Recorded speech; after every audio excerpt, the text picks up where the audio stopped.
नमस्कार। श्रीमद् भागवत गीता और जिंदगी, प्रस्तुति 37, अध्याय 2। बदलते रूप। मनुष्य के अस्तित्व में आने के बाद अर्थात जन्म से पहले ही उसमें पल पल परिवर्तन होने लगते हैं। शरीर का, बल का, बुद्धि का पल पल परिवर्तन होता रहता है। यह एक अविराम निरंतर चलने वाली प्रक्रिया है। मात्र जीवधारी ही नहीं, अंकुरित वनस्पति आदि भी इसी प्रक्रिया का हिस्सा हैं।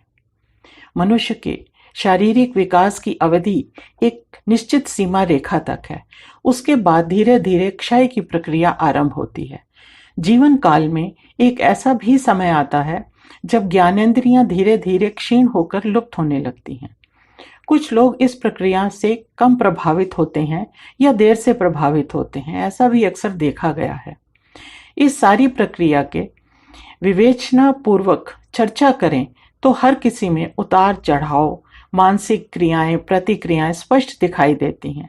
चाहूं और परिवर्तन होता दिखाई पड़ता है। भौतिकता और आध्यात्मिकता, ऐसे विचार भी रूप बदलते रहते हैं। प्रकृति का रूप भी बदलता रहता है। कभी शांत तो कभी आक्रोश में विनाश करती ये प्रकृति अपने आप में कार्यान्वित रहती है। सागर के तट पर, नदियों के किनारे, पर्वतों की चोटियों को भी समय समय पर रूप बदलते देखा है। यहीं पर आकर या कहीं कि यह सब देख सुनकर, समझकर और परिवर्तन का हिस्सा बनकर एक विचार मन में उठ खड़ा होता है कि हमारी आत्मा में जीवन भर ना तो कोई परिवर्तन आया और ना ही उस पर हो रहे किसी परिवर्तन का कोई प्रभाव ही पड़ा।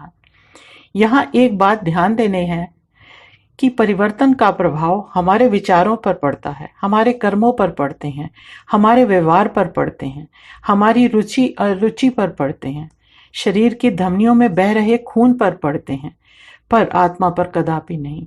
इस ब्रह्म स्वरूप के जिस अंश ने शरीर में जिस दिव्य स्वरूप के साथ प्रवेश किया था, समय आने पर उसका त्याग कर वह आत्मा फिर से उसी दिव्य स्वरूप के साथ ब्रह्म में लीन हो गई। बाकी जो रहा वो वही था जिसका विकास और ह्रास समय के अनुसार हो रहा था। दुख भोगे शरीर ने, सुख भोगे शरीर ने। अच्छे विचारों से अमुक व्यक्ति अच्छा बना और बुरे विचारों से बुरा। पर जब जब मनुष्य ने अपने भीतर बसे आत्म स्वरूप को, ब्रह्म स्वरूप को पहचाना तो उसे जीवन रहते ही परम शांति का अनुभव हुआ। अच्छे और बुरे का, दुख सुख का सब भेद मिट गया। यह मात्र वही जान सका जिसने उसे जाना, अर्थात जिसे आत्मज्ञान प्राप्त हुआ। परिवर्तन से आत्मा पर कोई प्रभाव नहीं पड़ता। जब आत्मा करता भी नहीं है, अकर्ता भी नहीं है, तो उस पर बोझ कैसा।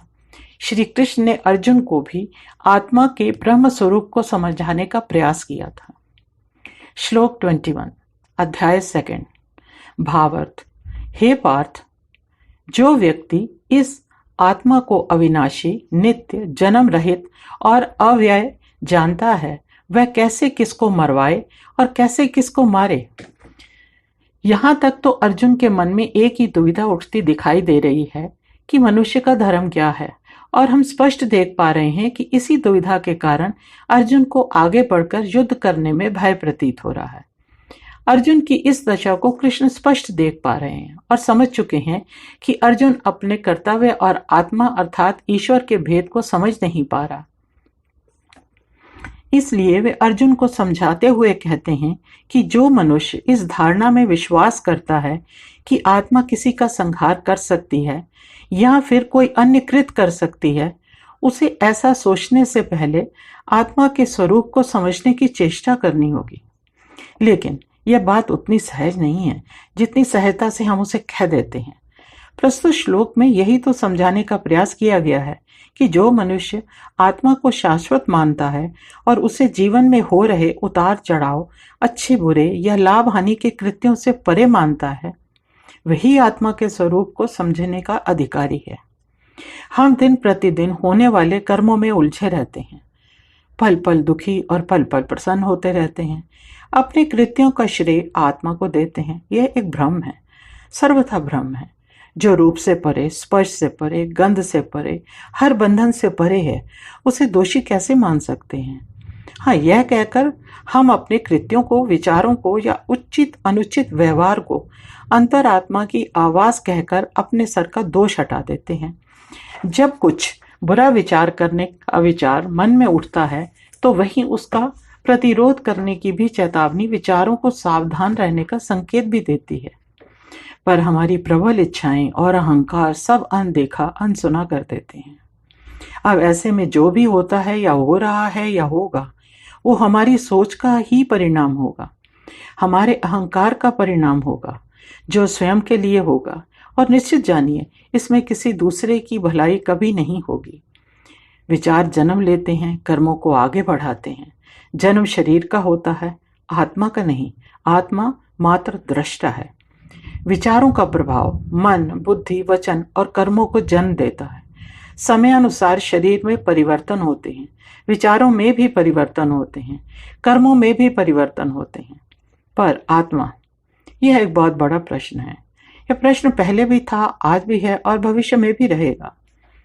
आत्मा का जन्म नहीं होता और ना ही इसमें कोई परिवर्तन होता है। यह एक ईश्वरीय तत्व है और जब तक यह शरीर में है हम उसे जीवित मानकर चलते हैं। जब आत्मा शरीर का त्याग कर देती है तो फिर शरीर का भी कोई औचित्य नहीं रह जाता। आत्मा से रहित शरीर को कोई संभाल कर नहीं रखता, उसे प्रकृति को सौंप दिया जाता है। वो क्या था जिसने एक दिन शरीर में प्रवेश किया और फिर एक दिन उस शरीर का त्याग भी कर दिया। आत्मा को न किसी ने आते देखा, न किसी ने जाते, लेकिन फिर भी हम उसे नकार नहीं सकते। जहां आत्मा का होना एक सच है, वहां यह भी सच है कि जीवन में कर्मों को करने, धर्म को निभाने या व्यवस्थाओं को सुचारू रूप से चलाने में आत्मा में कोई फेरबदल नहीं होता और ना ही वो विचारों और कर्मों के अनुसार रूप धारण करती है।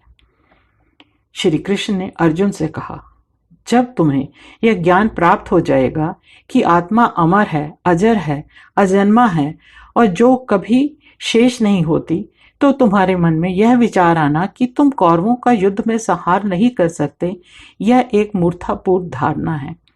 तुम यह समझ पाओगे, जब आत्मा अमर है तो ना तो कोई किसी का संहार कर सकता है और ना ही स्वयं को पाप का भागी मान सकता है।